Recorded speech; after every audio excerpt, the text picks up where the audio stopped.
Welcome to the Coffee Kids and Crazy podcast, a show about creating heart-to-heart connection with your kids.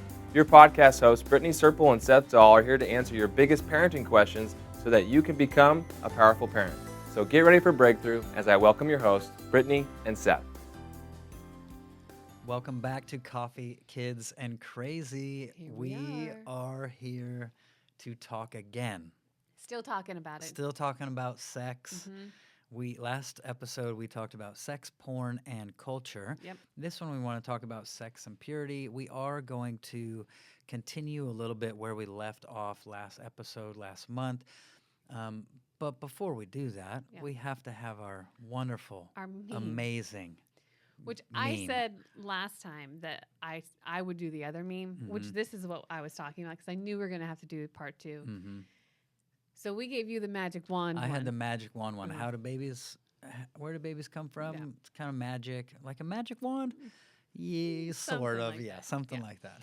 So we will post the memes on our social media, and obviously you can find it on the YouTube as well. But this meme for today, it says it's a picture of a woman, but it's really just kind of it leads with nobody, not a single person.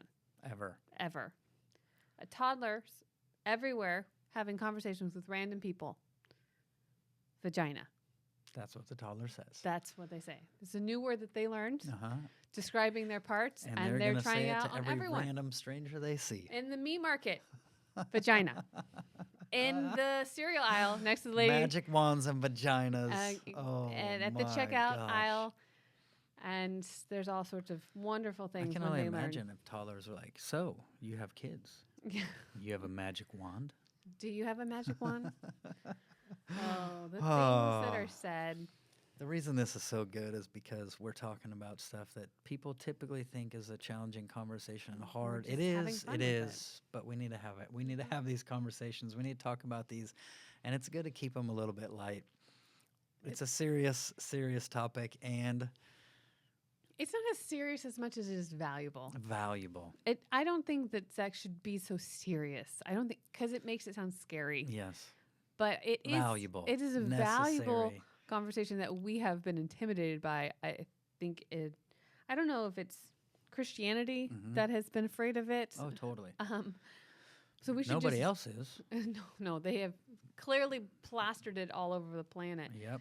But we're just trying to create value in a way that is helpful. Yeah.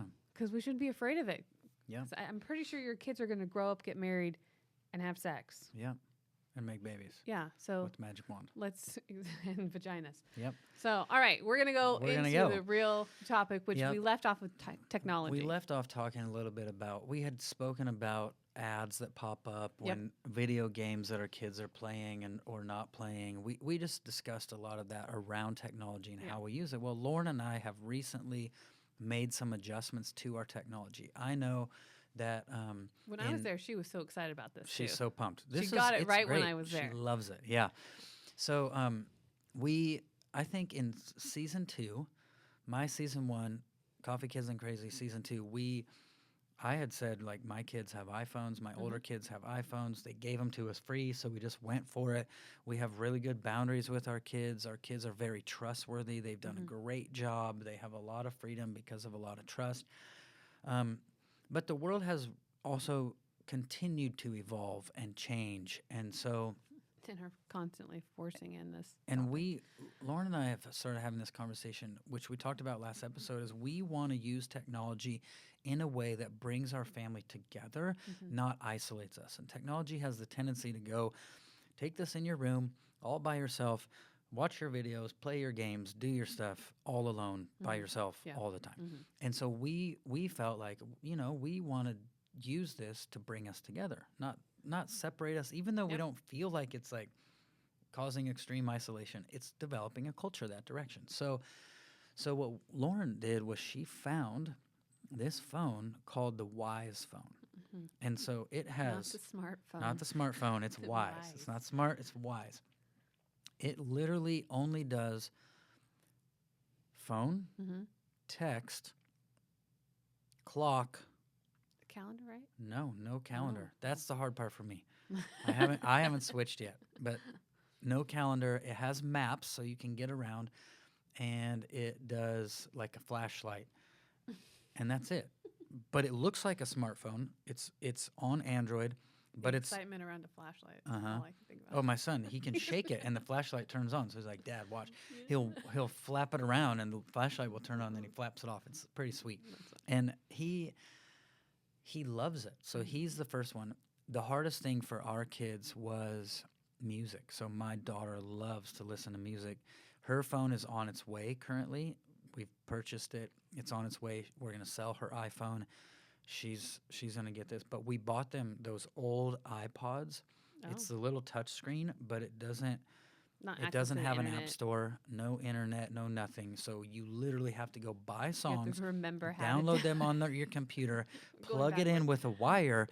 And I realized when this was happening, I was like, What? I know how to do this, but this feels so foreign to me to plug in a device you with a just wire. Wave your phone over something and I know. something And or you magical just tell it happens. what to play and it plays it. No, we actually have to buy the songs we want, download them on a Mm-hmm. computer, plug it in and put them.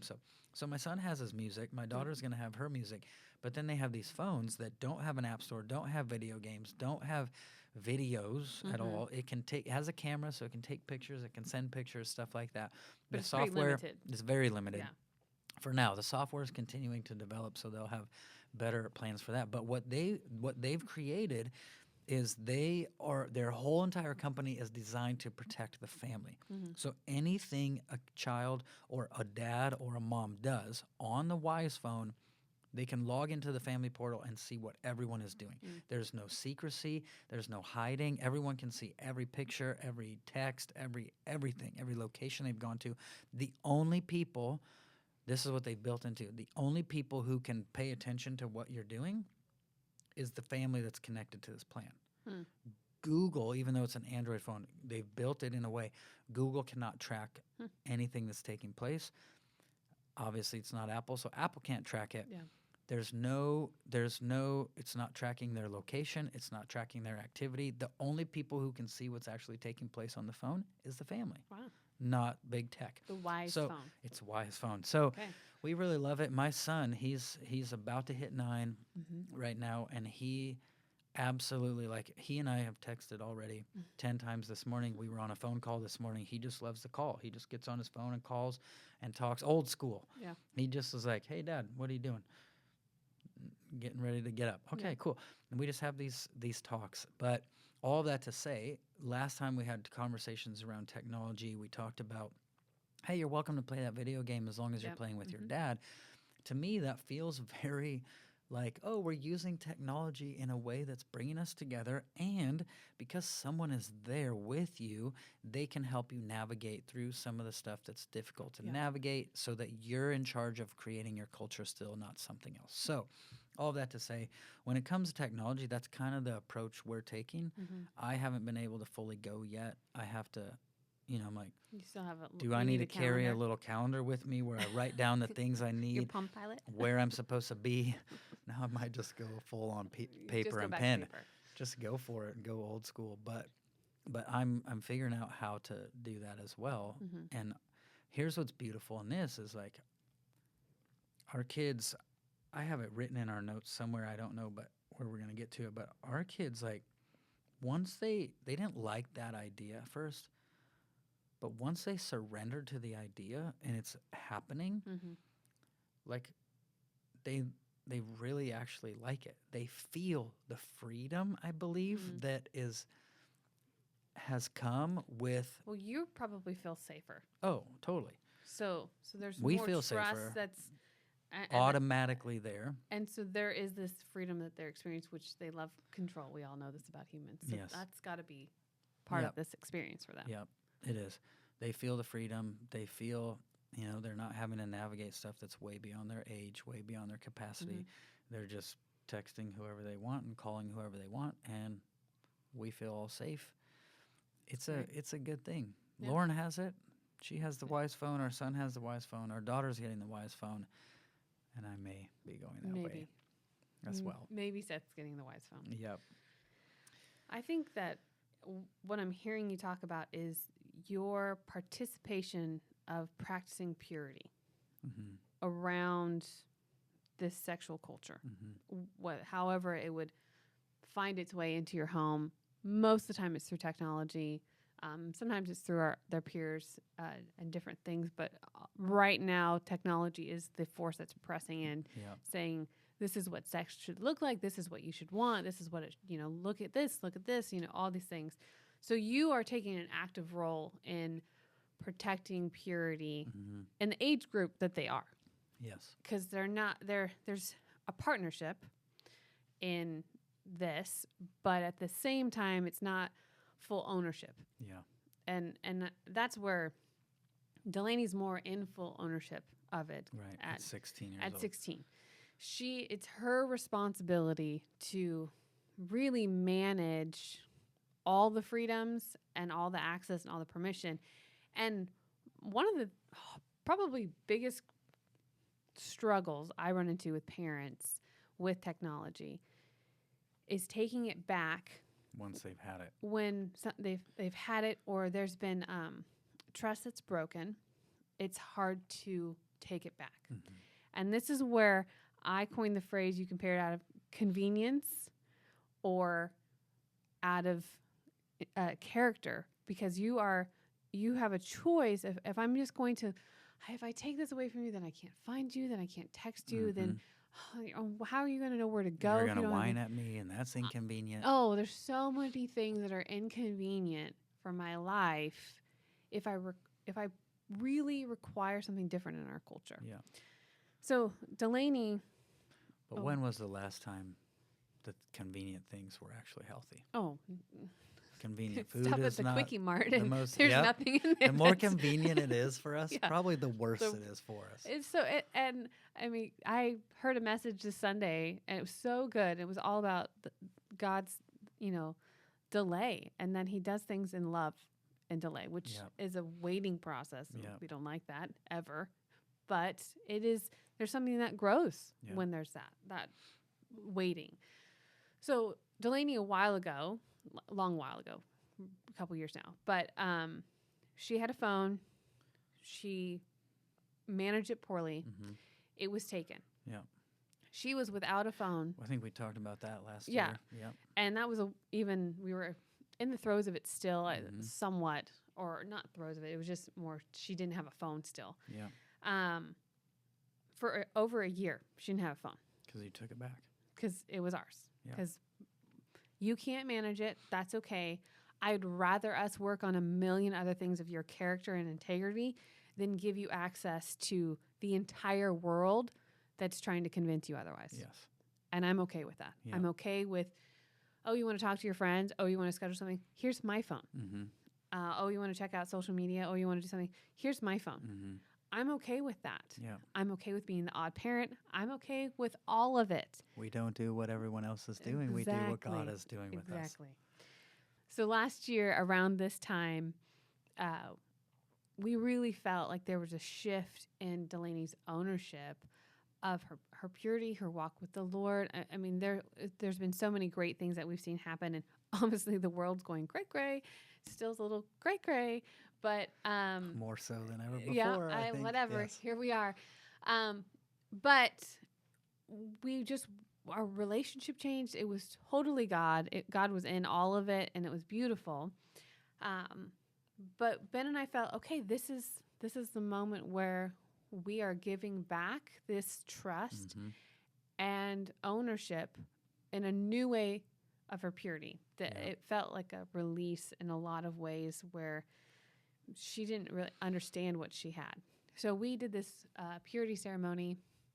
We took her to dinner, her father and I, and we sat down and we just had a great time. We both had a letter for her, just told her how proud we were of her, just called out the purity in her that we see and what she's done and what she's fought for and just everything about where she is in this moment.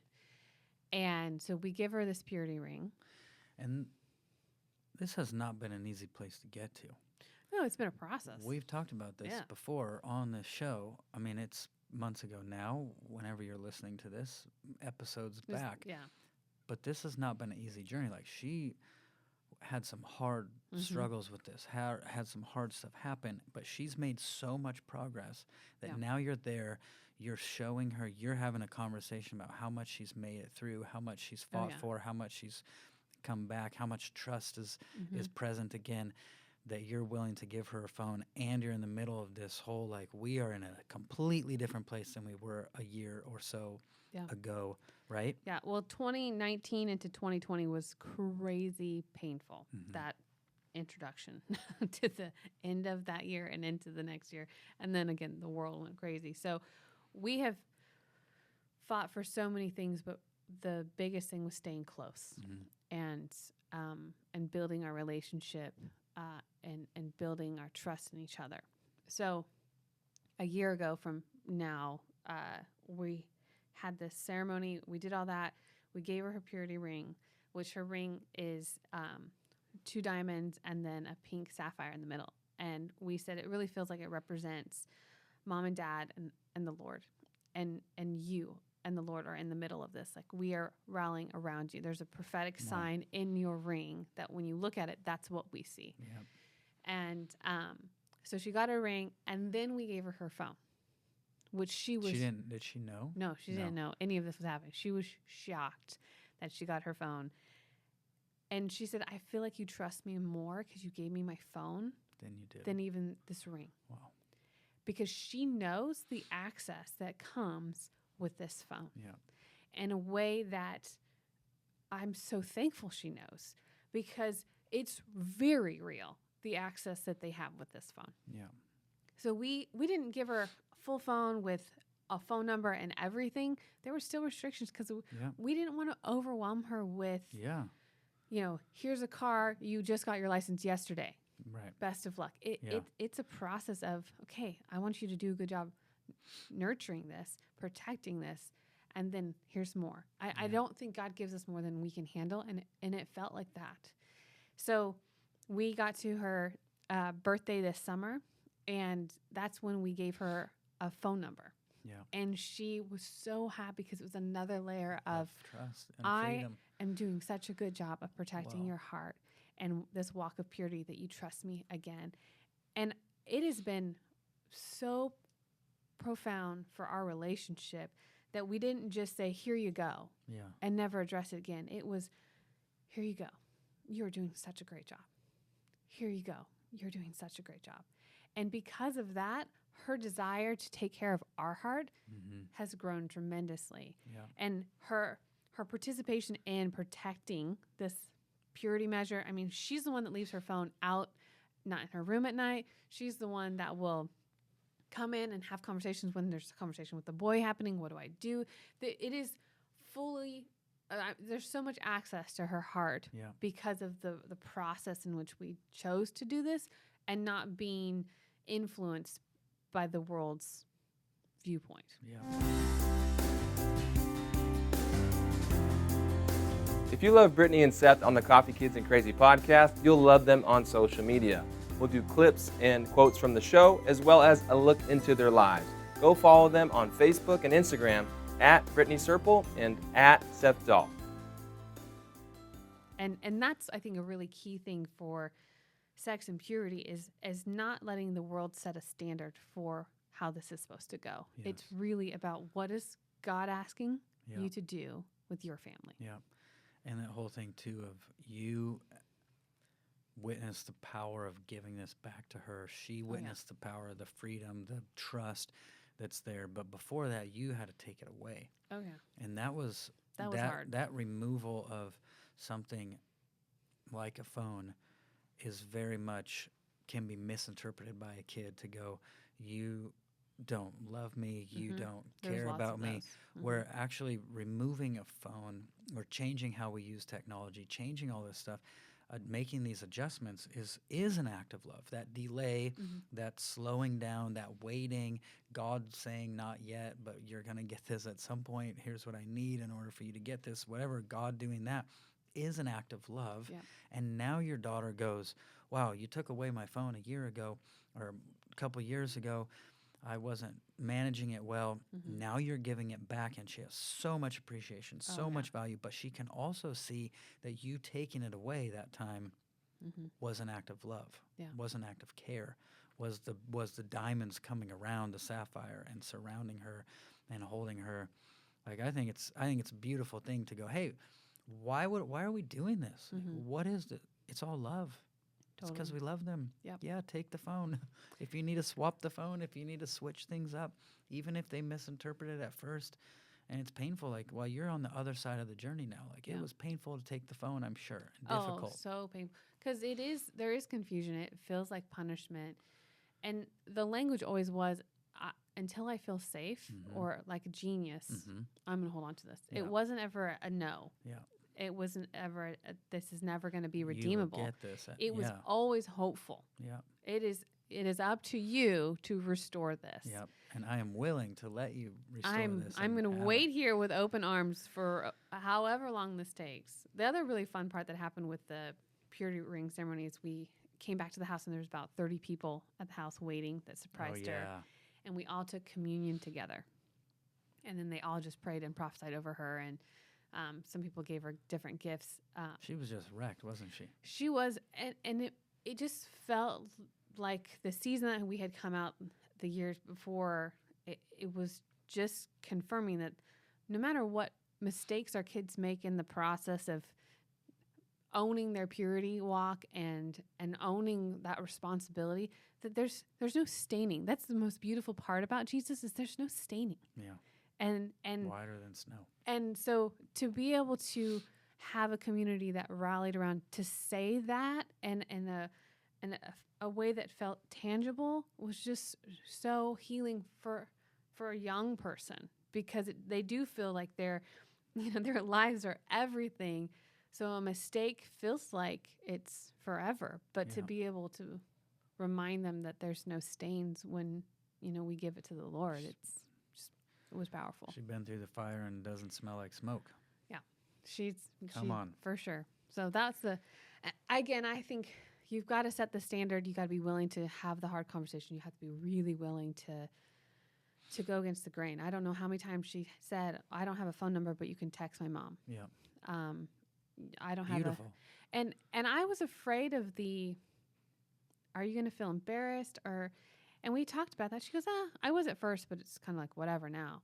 And we've even talked about social media because she didn't have any of those on her phone. And we were talking about it. And I said, what do you think about that? And she says, well, I want it, but I'm not sure if you want me to have it. I said, well, I want to know that you're going to manage your heart well. Because that world of social media tells your head you and your heart and your parts. Exactly. Yep. I want you to manage your head, your heart. How your you part. manage your thumbs. You manage your head. Head, thumbs, your heart, part. Yeah. It all starts with the thumbs right now. It does. But I said, can you not be cruel to yourself because of what you see on social media? She said, I don't know. I said, until you can answer that with confidence, I don't know why you need it. Yeah. And she said, okay. I said, you're always welcome to look on mine, your friends or whatever, but I just don't want you to change who you are if you don't feel like you're able to stand in that wave. I mean, it's kind of, have you ever been in those wave pools? Yeah. No matter how tall you are in it, you are still moving. Yes. And as soon as you get through the one, the next one hits you. Yep. And they keep coming. And I'm not, again, I said, you can have it, but can you answer this question? And I love the honest conversation of, why do I need it? What am I looking for? And can I manage it? Yeah. And she doesn't have an answer for it yet, so she's not pushing on it. I love it. So good. So this is one of those conversations that we as parents, we need to have it. We need to be engaged in this. This is just beautiful. It's how we shape culture. It's how we protect the purity that our kids have and all that stuff. You went into this, though, even though there was fear around it. Oh, so much fear. You went in with a vision, right? So there's a lot of fear. There's a lot of, and it can be really easy to go, let me allow fear to drive this. Oh, yeah. Let me allow the culture that's trying to invade through technology, whatever. Let me allow fear to be the one that makes my decisions for me rather than vision, right? Where you're, the whole time you kind of have this thing in your heart of like, oh, I know what I want for my daughter. I know what I have for my daughter. I know what I want for my kids, my boys. I know what I want. I have a vision for our family and how this plays out. Even though the fear is swirling all around, it's better to be motivated by vision. Oh, not the fear. Well, fear changes your goal.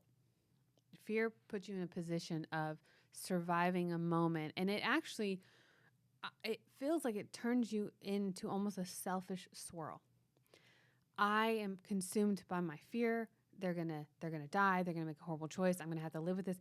My attention stained forever. My attention, even though it's all about them, is so focused on and consumes me. So I can't lead out of a place of fear.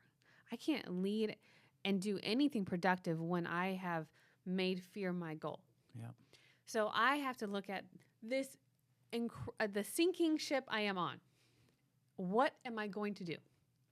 Because I can just stay here in the captain's quarters and think about the ship's going to go down. It's going to go down. We are sinking. We're going to die. It's going down, and not do anything.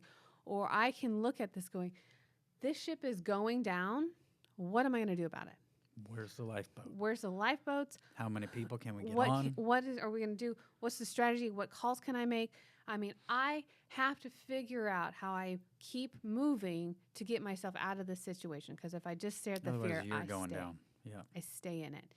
And for her, she had a lot of fear in it as well. And if she's living in fear and I'm living in fear, no one's going to move from it. Yeah. It's going to consume us and it's going to define us. Yeah. Which is probably what motivated me the most. Is I looked at this situation and I looked at what we were facing, and I said, this will not define you. And if you've ever read any of my dad's books, you've heard a story about me when I lost my mind and I did something really stupid and really scary. We've talked about that before. Yep.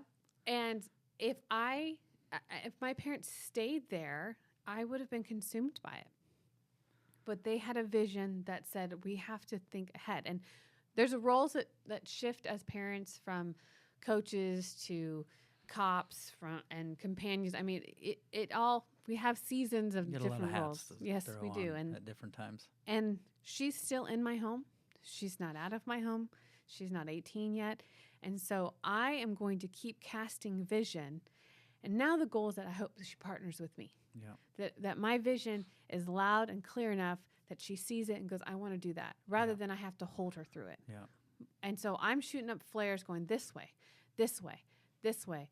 And she did. She saw the flares and go, okay, this way, this way. And that's really the season that I embraced, was this will not define her because I have enough vision for who she is. And the Lord was really the saving grace in all of that, because I was the most hated person in the house. Yeah. But it was, I don't know, I was the lucky winner on I hate you the most and you're the most evil person. But on the other end of it, I have probably the closest relationship because of. I mean, this morning we're drinking coffee and she's there, and last night too, we're all sitting around. She's sitting there near you. I mean, on another couch, but we're all just sitting there. But you can tell, like, oh, you and her have an incredibly strong connection. She's sitting there with her phone. She's passing it to me to look at something. We're looking at videos together. Dad's there, Ben, the whole family's there. But it's like, just watching breakfast this morning, watching last night, it's like, yeah, your relationship is stronger. Oh, yeah. Your connection is stronger. It was totally probably severed completely because she's running away as fast as she can from you, mad at you, angry at you. But now it's like quite strong. Yeah. Well, and fear was not my goal. Yeah. And it did not dictate my vision. And any parents that are I call the toddler parents, they're in the trenches. And yes, keep doing fun or room. I know we say that a lot, but that feels like the impossible thing. Yeah. You're in it, keep staying there. You get into the teen years and the other side of this, and you get the disrespect, or you get the really messy, painful mistakes that feel like it's going to take you down. I mean, there's moments where I felt like I couldn't breathe because of the pain. I felt like I couldn't get out of my head of, is this really happening? Is this really what I'm facing right now? And then you have the, oh, I'm the parenting person. Oh, really? This is really fun for me. If you know my personality, you know I was dying. But that's the moment of the choice. Fear can define my goal, or I can let the Lord do it and cast a vision that's greater than this moment, that's going to pull us through the chaos. Yeah. And that's exactly what happened. And so, you know, here we are years later, and I have she had her 16th birthday, and I said, well, who do you want to invite? What do you want to do? You know, all these different things. And do you want us to come or just one parent to come? And she said, no, everybody comes, because that's who I'd want to hang out with. Wow. And it's because we have such an invested relationship that we were all willing to fight for. So get back in the game. Get back in the game. Get back in the game. It's the best thing that you can do, no matter how many punches you get thrown at. Get back in the game. If the ship is sinking, there's something you can do. Yes. It's not, you do not have to go down with it. This is not the final hour. There's still, I mean, there's goodness on every morning. And that verse, you know, waking up and knowing his grace, there's new grace for me. And there's new for me every morning. It's coming. I just have to go. I just have to sleep long enough to wake up to the morning, and I have it. It's available. So come on.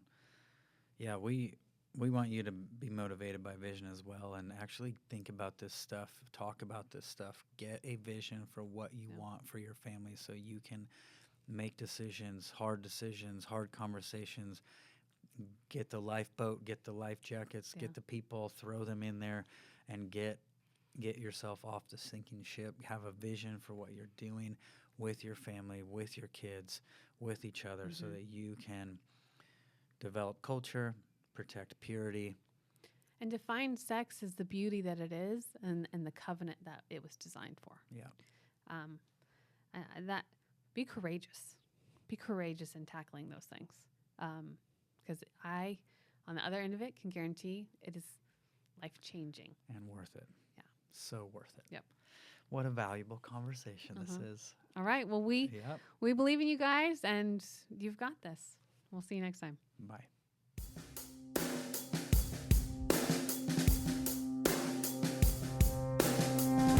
Thanks for listening. Never miss an episode of the Coffee Kids and Crazy podcast by subscribing on Apple Podcasts, Spotify, or watch it on the Loving on Purpose YouTube channel. That's it for this episode. We'll see you next time.